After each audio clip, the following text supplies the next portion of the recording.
Los socialistas de París queremos dar la palabra a personas comprometidas, a personas que tienen algo que decir, algo que contar, pero sobre todo que tienen algo que aportar. Por eso hoy estamos con José Manuel Rodríguez Uribe, que es doctor en Derecho, profesor de Filosofía Política y Jurídica, que ha sido ministro de Cultura en el año 2020 y 2021 en el gobierno de Pedro Sánchez y que actualmente es embajador de España ante la UNESCO. Ha tenido además otras responsabilidades políticas, es una persona muy comprometida y por eso queríamos tenerlo con nosotros, con los socialistas de París. Así que muchas gracias y bienvenida. Un placer, encantado de estar con vosotros, un gusto. Para empezar, bueno, ha sido ministro de Cultura, de Deporte en el gobierno de Pedro Sánchez, en el gobierno de coalición de Pedro Sánchez. Quería preguntarte cuál ha sido o cuáles han sido las experiencias que más te han marcado como ministro dentro del gobierno y cómo valora el liderazgo de Pedro Sánchez en el gobierno de coalición. Bueno, el primer gobierno de coalición de la democracia vigente, ¿no? Desde el año 78 en adelante, o sea que una experiencia inédita, complicada, porque es verdad que por primera vez tuvimos que ormar, y el liderazgo ahí del presidente fue fundamental, pues dos partidos en un mismo gobierno, y yo la verdad es que mi experiencia de año y medio, es verdad que coincidió con la pandemia, ¿no? Salvo el primer mes que tuvimos enero y poco de febrero, la situación normal, inmediatamente vino la pandemia y eso complicó todo, ¿no? Pero lo que puedo decir es que el liderazgo del presidente fue fundamental en ese momento y por lo que sigo viendo pues en la actualidad, ¿no? Es decir, al final su determinación, sus ganas de cambiar las cosas, ¿no? E incluso en las situaciones más adversas, ¿no? Yo es lo que más he valorado siempre de él. Uno tiende siempre a ser más conservador cuando las circunstancias son difíciles y él fue siempre una persona determinada, con una mirada larga, ¿no? Y esa es mi experiencia, ¿no? Por supuesto el agradecimiento también por la confianza que depositó en mí. Se lo dije también cuando me cesó, o sea que creo que en la vida hay que ser agradecido siempre. Yo tuve la oportunidad de ser, y el privilegio y el honor de ser ministro del gobierno de España, y la oportunidad también de hacer muchas cosas, a pesar de las dificultades, ¿no? Y conté siempre con su apoyo, siempre.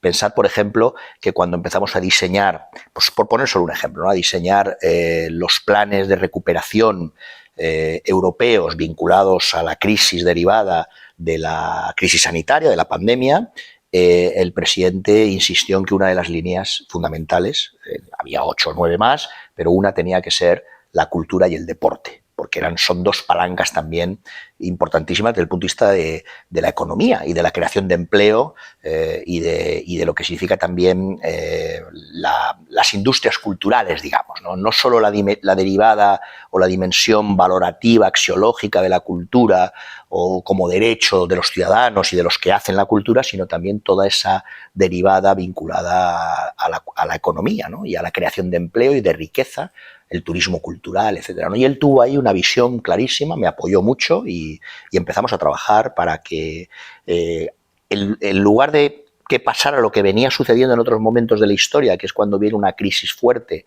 la primera que paga es la cultura, ¿no? Es la hermana pobre, digamos, en esas circunstancias, así ha sido en la historia. En esta ocasión fue al revés.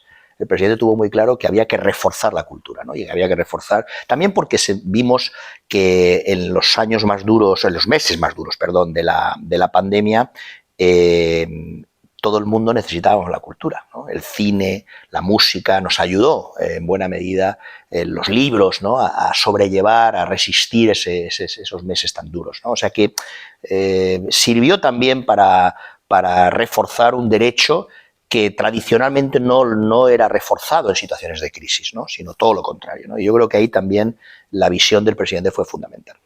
Fíjate que a mí me parece que esa apuesta que siempre hemos hecho los socialistas por la cultura como una bandera que levantar hasta en los momentos más difíciles ha sido representativa de una lucha durante muchísimos años que ha comprometido a muchísima gente. Y es verdad que en una época como esta, ver que con los pactos de la derecha y la extrema derecha la cultura en muchos ayuntamientos, también ahora lo vemos en algunas comunidades, puede caer o está cayendo en manos de Vox, a mí me parece perfectamente desolador. Sí, sí, es absolutamente... Fíjate que la cultura, a diferencia, por ejemplo, de la educación, en la Constitución española del 78 no está entre los derechos fundamentales. Es decir, la mirada histórica no fue de toda la sensibilidad que merecía un valor y un derecho como el de la cultura, ¿no? O a la cultura, ¿no? Y eso es obra de los socialistas después. Es decir, el primer gobierno de Felipe González empieza a pensar ya en que la cultura debe ser un pilar fundamental de la acción de gobierno. Hay un Ministerio de Cultura, uno de los más relevantes, he estado hace poco en el centenario de su nacimiento y estuve en el cementerio. Jorge Semprún, pues fue un gran ministro de Cultura, por cierto, muy reconocido en Francia, y siempre que hemos gobernado, después con José Luis Rodríguez Zapatero y por supuesto con Pedro Sánchez, además de que ha sido un ministerio autónomo, con entidad propia, se le ha dotado de presupuestos, se ha entendido que tenía que haber un diálogo activo con los actores de la cultura, del mundo de la cultura, de todos los espacios culturales, desde las artes escénicas al mundo del libro, del cine, el teatro, la música, es decir, forma parte, pero también por esa idea, insisto, de que hablamos de industrias. En España casi 800.000 personas se dedican directamente a la cultura y si contamos los derechos de autor, en torno al 5,5% del PIB tiene que ver con la cultura. O sea, que no estamos hablando solo de una cuestión emocional o de un adorno, estamos hablando de algo muy importante. Yo creo que el PP, que se ha dado cuenta que iba por mal camino cuando habló de Feijóo, de suprimir el Ministerio de Cultura, ha rectificado, ¿no? Y ahora, es verdad que el riesgo es que efectivamente, si gobiernan con Vox, que es lo que parece, si les dan los números, pues el riesgo es serio. Sobre todo, no solo por la cuestión institucional del ministerio, sino por cómo entienden la cultura, que es una forma de entenderla, digamos, contraria a los valores más pluralistas que la entienden como algo rico y diverso, ¿no?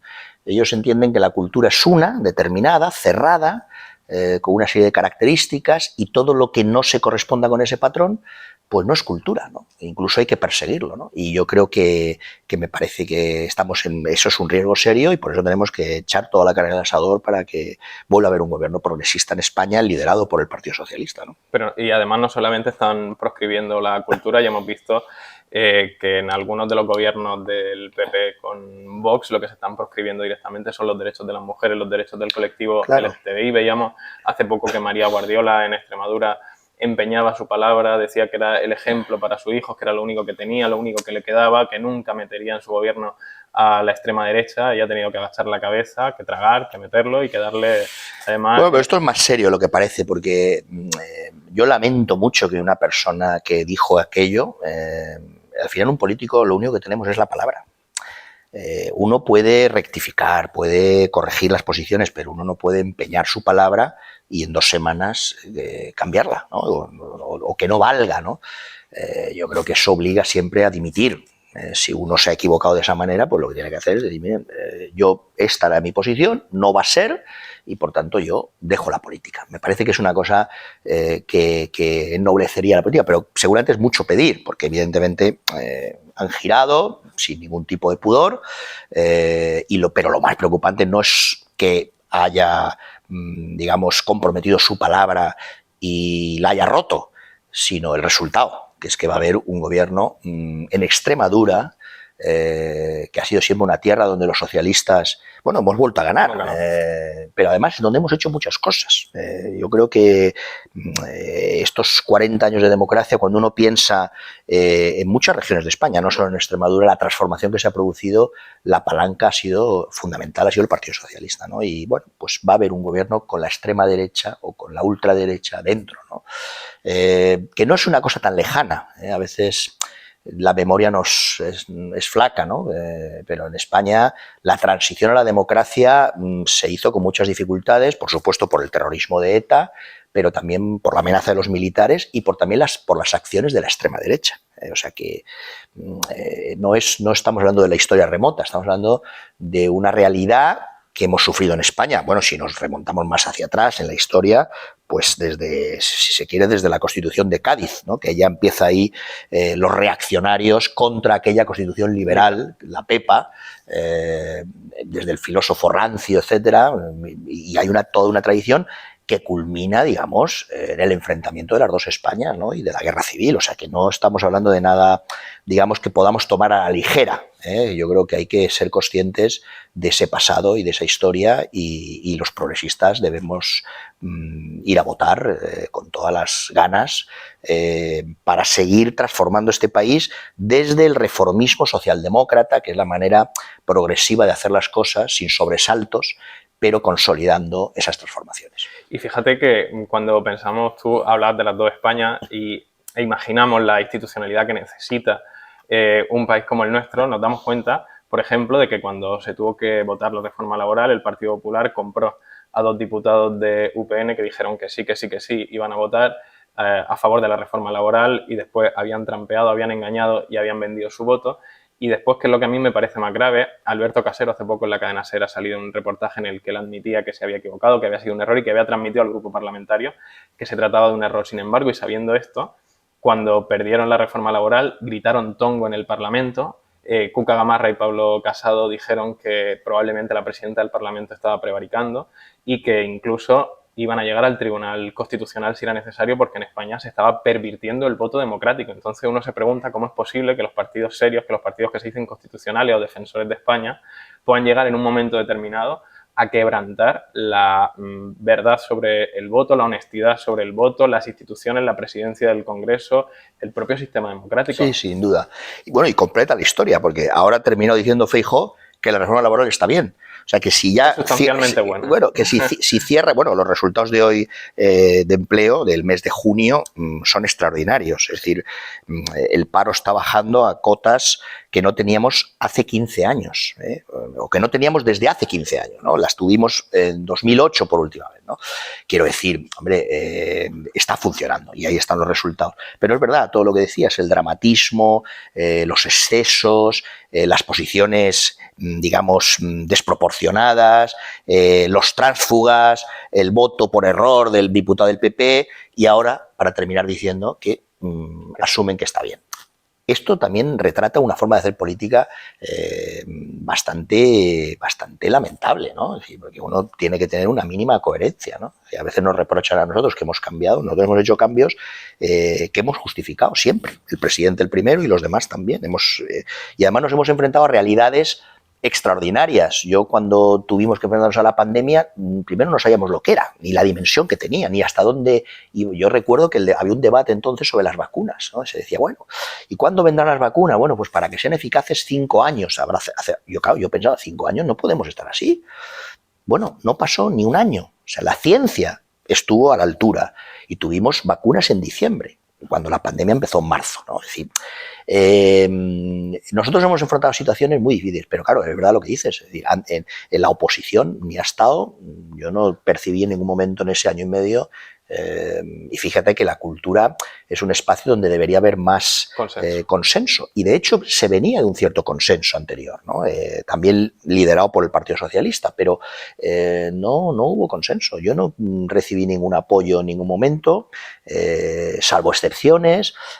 Llevamos el primer decreto específico de ayuda a algún sector es al sector de la cultura. El 5 de mayo ya lo llevamos. Y yo pues tuve que defenderlo. Era todo, en definitiva, la defensa del empleo también, de los trabajadores culturales, la defensa de lo que significa, digamos, nuestros teatros, nuestros cines, protegerlos en un momento donde no podían, además, desplegar la actividad porque estaba todo cerrado. Y yo no recibí ningún tipo de aliento de la oposición ni de apoyo, o sea, todo lo contrario, ¿no? Entonces, claro, esta es la oposición que hemos tenido. Yo creo que esto también hay que recordarlo. Para ser un buen gobierno hay que ser también una buena oposición, que no significa no ser crítico, pero en circunstancias extremas o extraordinarias hay que ser leal y hay que ser constructivo, es decir, hay que aportar, hay que sumar. Yo creo que eso es importante. Y además la desembocadura de todo esto ha sido la campaña de deshumanización permanente de Pedro Sánchez, cuya comparsa ha sido la derecha mediática y que la hemos tenido también en el Parlamento con la derecha política. Eso es viejo también, ¿eh? A veces pensamos que son cosas nuevas, pero es la dialéctica del odio, la dialéctica amigo-enemigo. El adversario no es un adversario, sino que es un enemigo, ¿no? Y claro, eso es muy peligroso, ¿no? Y efectivamente deshumanizar a los políticos en general y al presidente del gobierno en particular, es algo muy serio y muy grave. Primero porque supone también un deterioro de la propia democracia y de las propias reglas del juego limpio. Y segundo, porque es un daño personal. El presidente tiene una fortaleza envidiable, pero porque la tenga no significa que eso sea menos grave lo que se ha hecho con él, ¿no? Y yo la verdad es que, bueno, pues él ha resistido porque resiste, pero no merece nadie unos ataques como los que ha recibido él, ¿no?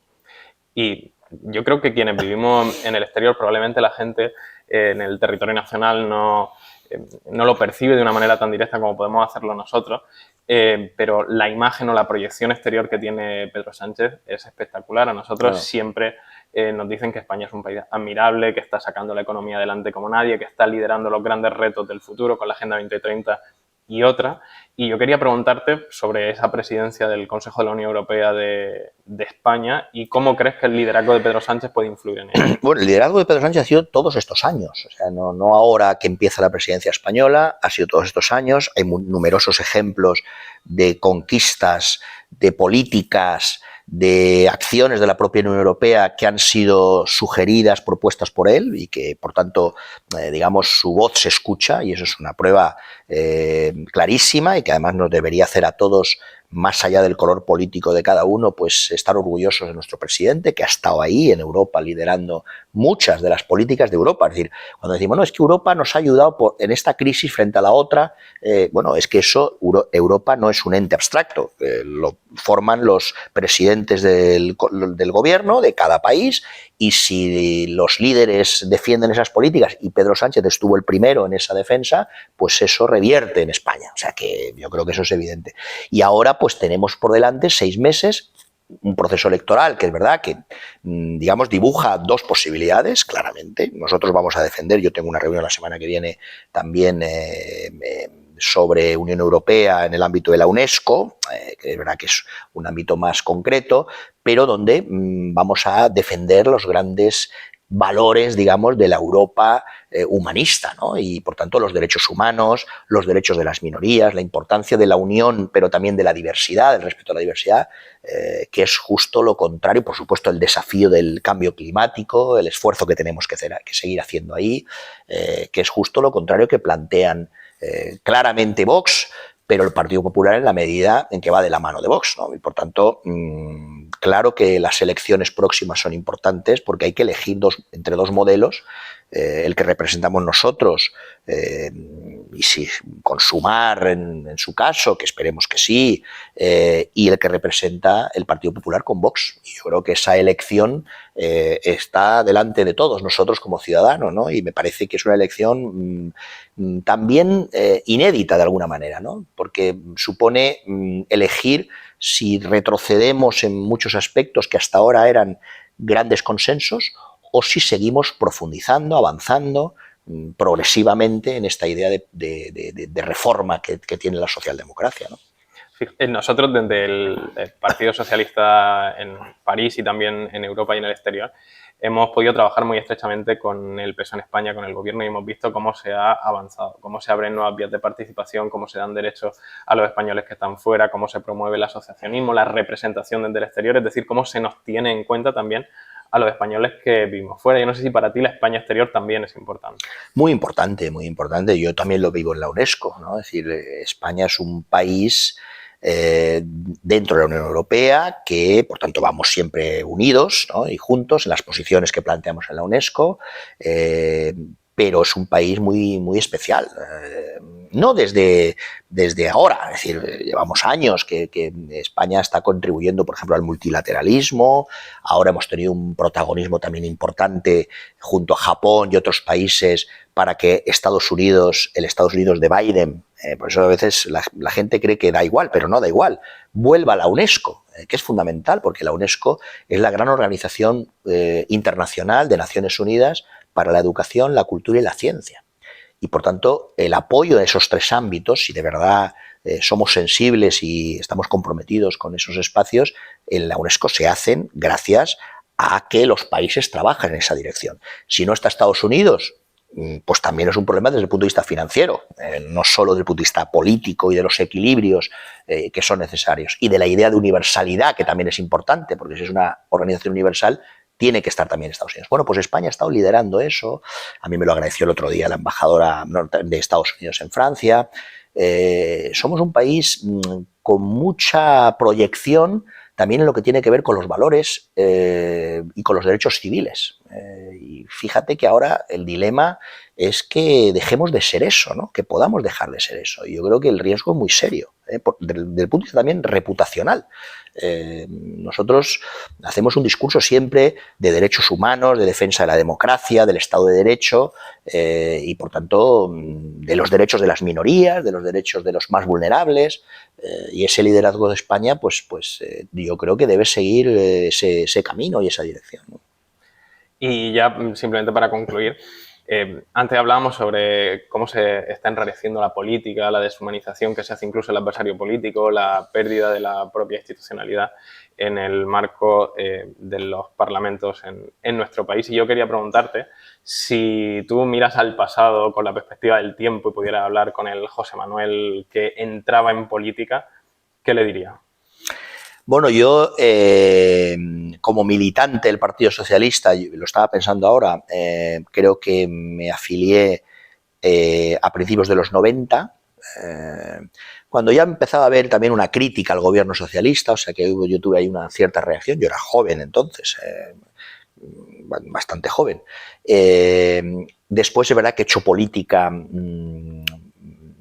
Estuve en la universidad, por supuesto, y digamos, gané mi plaza en la universidad, etcétera, hice la tesis doctoral, pero después hice política con José Luis Rodríguez Zapatero, con Alfredo Pérez Rubalcaba, con mi maestro, que en paz descanse, Gregorio Pérez Barba, en el Alto Comisionado de Apoyo a Víctimas del Terrorismo. Por cierto, ya entonces, cuando recordamos lo de ETA, el fin de ETA, no solo el fin de ETA, fue bajo un gobierno socialista, el gobierno de Rodríguez Zapatero y con Alfredo Pérez Rubalcaba de ministro, sino que la gran ley de apoyo a las víctimas del terrorismo la hicimos entonces, nosotros, con el consenso de los grupos parlamentarios, pero impulsada por el gobierno socialista. O sea que las dos cosas, el fin de ETA y la gran ley que sigue en vigor, que nadie ha cambiado, porque es una gran ley. Yo la presenté en Naciones Unidas y probablemente era la mejor ley del mundo de apoyo a las víctimas de actos terroristas, o sea que eso también lo hicimos nosotros. Y bueno, luego volví a la universidad cuando ganó el Partido Popular y después pues me llamó el presidente Pedro Sánchez para ser delegado al gobierno en Madrid primero. Después estuve en la asamblea con Ángel Gabilondo, que por cierto ganamos las elecciones, las primeras en 2019. Y luego me llamó para ser ministro de Cultura y Deporte y ahora pues estoy en la Embajada de España, embajador de España ante la UNESCO, ¿no? ¿Qué le diría que el joven? Muchas cosas, pero yo sigo comprometido con los mismos valores, Esta cosa, tampoco me he hecho muy mayor, pero esta cosa que dice la gente que cuando se hace mayor se hace más de derechas, bueno, en mi caso no ha sucedido de momento, no creo que vaya a suceder ya, y soy más bien un poco más de izquierdas que era, incluso cuando era joven, ¿no? Y me parece que hay que seguir luchando por el gran valor. Yo creo que hay dos valores que nos definen como socialistas. Uno es el de la igualdad en todos los ámbitos y, por tanto, que el Partido Socialista siga siendo la gran palanca de transformación social para que las personas que tienen menos oportunidades puedan desarrollar toda su potencialidad en todos los ámbitos, ¿no?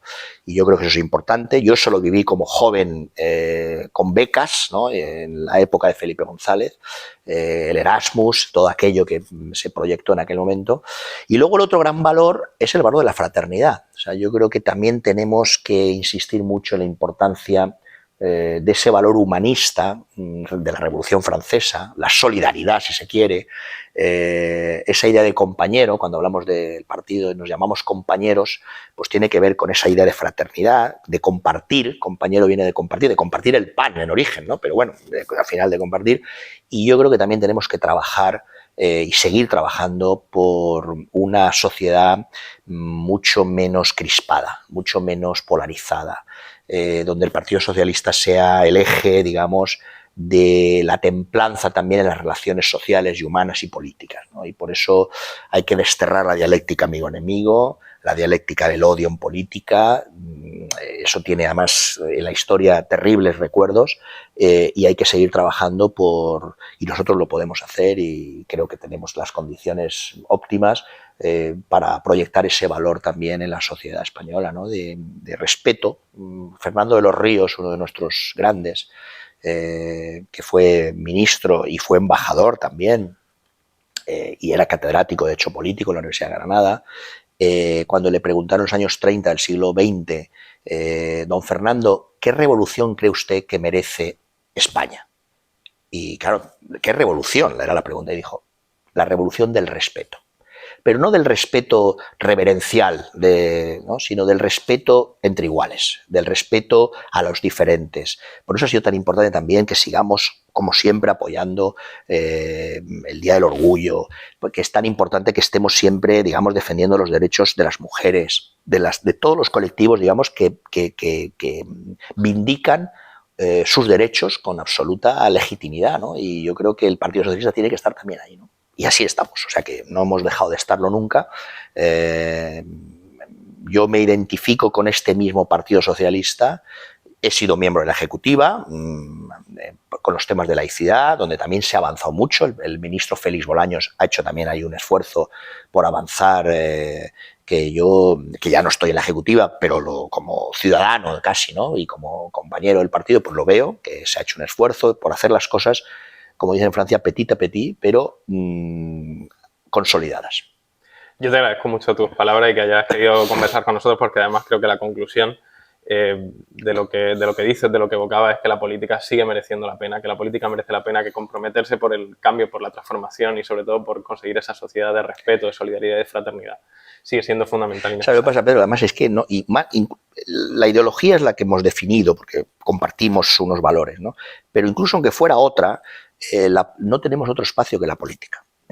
Por eso a veces cuando se deteriora por comportamientos excesivos, por faltas de respeto, por denigrando al oponente, por ejemplo, esta acusación desde el minuto uno, ¿no? De que casi éramos unos ocupas cuando habíamos ganado, bueno, no una, varias elecciones, ¿no? Es decir, todo eso daña mucho a la democracia. El único espacio, la alternativa a la política es la guerra, no hay más. El ser humano inventó la política, de Platón en adelante, si se quiere, o Aristóteles, como el espacio común, la polis, para debatir los asuntos que nos conciernen a todos, ¿no? Y me parece que no hay que nunca renunciar a eso.